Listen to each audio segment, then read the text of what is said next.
Fashion এবং style দুটোই কিন্তু দৃষ্টিনন্দন হওয়াটা বাঞ্ছনীয়। ফ্যাশন আর স্টাইল দুটোই আপনার রুচির পরিচয় বহন করে। ফ্যাশন সময়ের সাথে সাথে বদলে যায়, কখনো পুরনো ফ্যাশন ফিরে আসে, কখনো নতুন ফ্যাশনের জন্ম হয়। আর স্টাইল সেটা তো আপনার নিজস্বতা, হাজার জনের ভিড়েও আপনাকে আলাদা করে চিনিয়ে দেয়। অনেক মহিলা মনে করেন যে খোলামেলা পোশাকেই বোধহয় নারী স্বাধীনতা রয়েছে। কোন ধারণার ভিত্তিতে তারা মনের মধ্যে এরকম একটা চিন্তাধারা তৈরি করে রেখেছেন সেটাই বুঝতে পারি না। নারী স্বাধীনতা হলো নারীর বিজয়ের আখ্যান। নারী কী ধরনের চিন্তা ভাবনা করছে, নিজেদেরকে কিভাবে আরও উন্নতির পথে এগিয়ে দেবে, সেটাই হলো নারী স্বাধীনতা।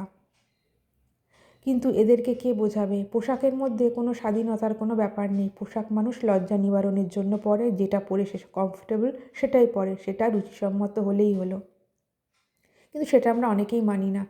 আমরা ফ্যাশনের স্রোতে গা ভাসাই, আর ফ্যাশনের পোকা যখন মাথায় কাটে আমরা যা খুশি তাই একটা পরে নিই আর ভাবি যে আমাদেরকে বোধহয় খুব ভালো লাগছে, আমরা বোধহয় খুব স্টাইলিস্ট। কিন্তু সেটা তো নয়।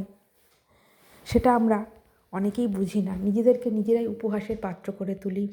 বেশ কিছু বছর আগেও ফিল্মের অ্যাওয়ার্ড সেরিমনিগুলোতে আমরা দেখতাম নায়িকারা সুন্দর শাড়ি পরে, গয়নাগাটি পরে, মাথায় ফুল দিয়ে দারুণভাবে সাজগোজ করে যেতেন, যেটা দেখতে খুব ভালো লাগতো। কিন্তু এখন যে সমস্ত সিনেমার অ্যাওয়ার্ড সেরিমনিগুলো হয়, সেখানে নায়িকারা যে ধরনের পোশাক আশাক পরে যায়, যেটা তো অত্যন্ত দৃষ্টিকটু এবং স্পষ্ট বোঝা যায় যে তারা পরে নিজেরা যথেষ্ট অস্বস্তিতে রয়েছে। না ঠিক করে হাঁটা যায়, না ঠিক করে বসা যায়, না ঠিক করে সেটা শরীর ঢাকে।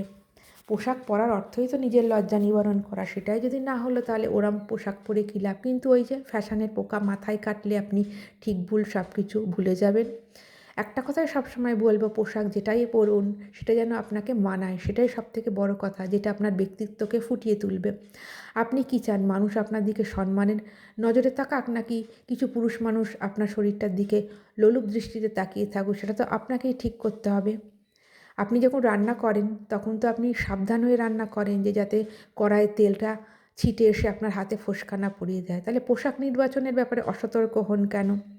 এদিকে পোশাকের মধ্যেই নারী স্বাধীনতা খুঁজে পান, আবার আপনার সাথে কোনো খারাপ ঘটনা ঘটলে তখন মেয়ে বলে হয়েছে এই বলে ভিকটিম কার্ড খেলেন। দুটো তো একসাথে হবে না, একটাকে তো বাদ দিতেই হবে। তাহলে যেটা ঠিক সেটাই করুন, তাহলে বিপদের সম্ভাবনাও কম। সমাজকে, দুনিয়াকে তো বদলাতে পারবেন না, নিজেকে বদলে ফেলাটাই বুদ্ধিমানের কাজ নয় কি?